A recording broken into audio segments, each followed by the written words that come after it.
What's up mga idol? Hinebra may bagong center, mas malakas pa kay Fajardo.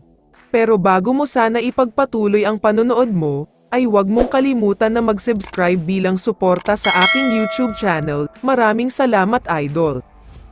Unahin na natin pag-usapan sa balitang ito ang tungkol kay CJ Perez. Ayon sa mga reports ng legit PBA Insider, desidido na daw talaga ang SMB na bitawan si CJ Perez, dahil tila hindi daw fit ang style of play niya sa team nila. Magaling naman daw si Perez, pero ang problema ay ball dominant siya at effective lang kapag nasa kanya ang bola. Ang gusto daw ng SMB ay marunong maghanap ng pwesto, marunong mag-facilitate ang mataas ang basketball IQ. Ang tinitignan nga daw nila sa ngayon ay kung paano nila makukuha ang bagong best player of the conference. Ito nga ay walang iba kundi si Arvin Tolentino. Medyo mabigat daw kasi ang hinihingi ng Northport kaya titignan muna daw ng SMB. Samantala, lumipat na tayo ngayon sa balita tungkol sa Hinebra. Next month kasi, buwan ng April ay agad nang magsisimula ang bagong PBA Conference.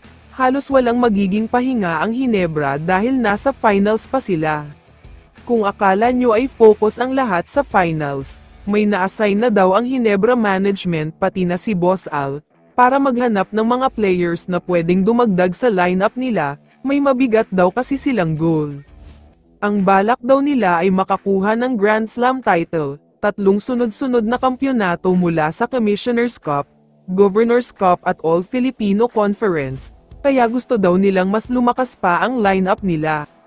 Isa nga itong si Quentin Miloro Brown sa sinasabing target daw makuha ng Hinebra. Isa siyang 6'10" player na may tira sa labas at sobrang solid ang laro sa loob. Siya nga ang sinasabing next Junmar Fajardo, mas may skill set daw ito. Ang dahilan kung bakit gusto siyang kunin ng Hinebra, una ay wala silang legit center, nandyan si Aguilar pero forward ang posisyon niya.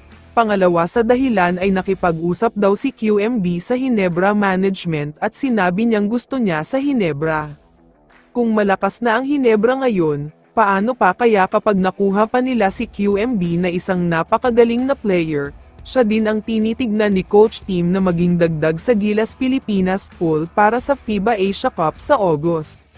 Mukhang magiging tama na ang sinabi ni Coach Chot ngayong finals, na ang Hinebra ay isang national team kaya mahirap talunin.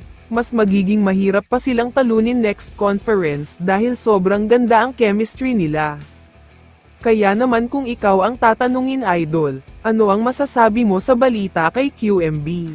I-comment mo naman ang sagot mo sa tanong na ito. So dito na nagtatapos ang video na ito. Maraming salamat sa pagsuporta at panonood mga idol. Ingat at bye-bye.